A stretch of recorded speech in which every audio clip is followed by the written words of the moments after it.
Olá, meus alunos! Hoje nós vamos falar um pouquinho de como iniciou a classificação de todos os seres vivos. Então, nós podemos dizer que temos uma biodiversidade gigante no nosso planeta. E através dessa biodiversidade sempre foi um grande desafio para os cientistas colocarem todas as espécies existentes com nomes, porque ninguém se sabe ao certo quantas espécies exatamente nós temos nomeadas, mas pode-se dizer que existe de 500 mil a 100 milhões de espécies diferentes em todo o planeta. Então são muitas espécies. Aí, né, dentro dessas espécies, realmente tem as espécies originais e tem as espécies híbridas, ou seja, espécies que começam a se desenvolver, a nascer de hibridação, ou seja, uma espécie acaba cruzando com outra espécie um pouquinho diferente, mesma família, porém de espécie um pouquinho diferente, originando novos seres, tá? E para que ocorra esse tipo de classificação, existe uma organização muito grande. Por quê? Tem que ser feita essa organização cuidadosamente de acordo com cada característica de cada animal. E de acordo com cada característica, essas características têm que ser comuns. Não pode pegar um cachorro e um urubu, por exemplo, e falar que são da mesma família. Tem que ser cachorros, por exemplo, do mesmo tipo de espécie. E aí, depois de feito isso, para que eles utilizassem maiores informações, melhores critérios, eles começaram os cientistas, na verdade, permitiram que fossem agrupados de acordo com as semelhanças biológicas, como eu já falei. Então, eles pegavam essas semelhanças entre um gênero e outro para que pudesse fazer essa classificação dessas espécies. Então, o ramo da ciência que estuda, que faz, que dá o nome a esses tipos de espécie é chamado de taxonomia. Porém, nós tem o responsável, a pessoa, o estudioso que faz esse tipo, ele é chamado de taxonomista, a pessoa que cuida. Tem a pessoa que faz biologia, por exemplo, ele é chamado de biólogo. E esse que estuda taxonomia, ele é chamado de taxonomista. Então, ele vai ser o responsável em seguir um conjunto de critérios para realizar esses tipos de classificações. Então, vai ser desta forma que inicia-se a origem dos nomes das classificações dos seres vivos. Então, eles estudam, façam a classificação, usam grau de parentesco, tá? Eles pegam desde a origem inicial e começam a utilizar esse grau de parentesco para analisar o quê? As questões morfológicas, ou seja, eles estudam o corpo do animal para poder ver as questões morfológicas.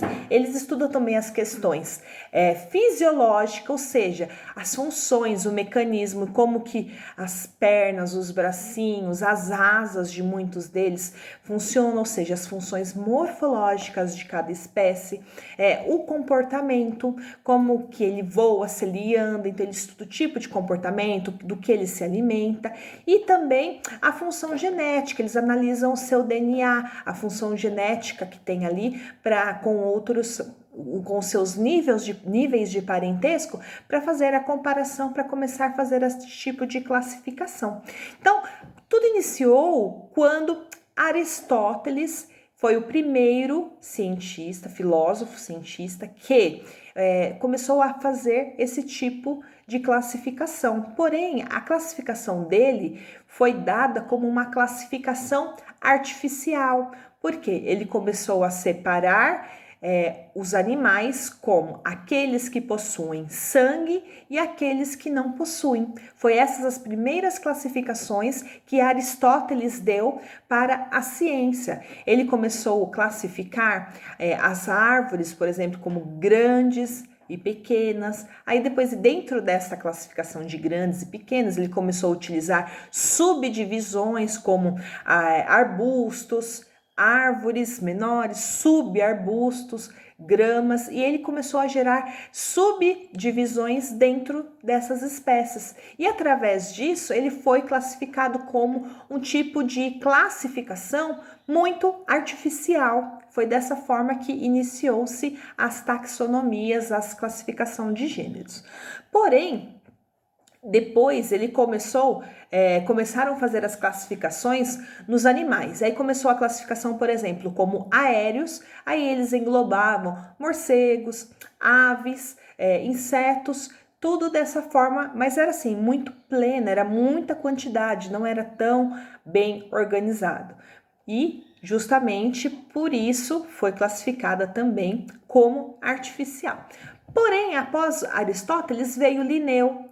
E Linneu, ele começou a fazer a classificação hierárquica, classificando a divisão de classes. E nessas divisões de classes, ele colocou como classe, ordem, gênero, espécie, que é utilizado até hoje. Então, até hoje é feito essas subdivisões nas espécies para que realmente consiga ter melhor classificação dentre os animais. Então, essas categorias, essas diferentes categorias de classificação são chamadas até hoje de categorias taxonômicas. Assim, por exemplo, as espécies semelhantes que são agrupadas no mesmo gênero, depois formando família, depois formando a ordem, depois a classe e, por último, o filo. Então, para vocês terem uma ideia, a gente pode, por exemplo, citar um reino Animalia, funciona dessa forma, depois um filo,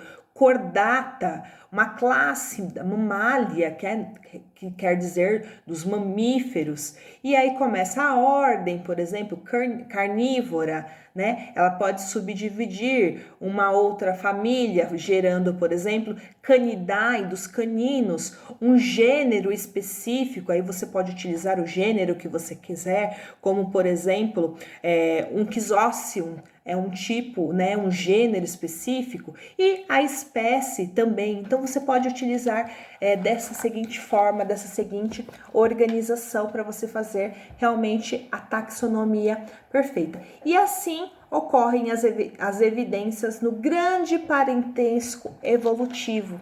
Ou seja, né, então é feito todo dessa forma para que cada vez mais consiga abranger, né, a classificação correta de todos os seres vivos, tá bom? Então, na próxima aula a gente vai continuar falando sobre essas taxonomias e vamos nos aprofundar um pouquinho mais, tá bom? Um beijo da Pro Angélica e boa aula para todos!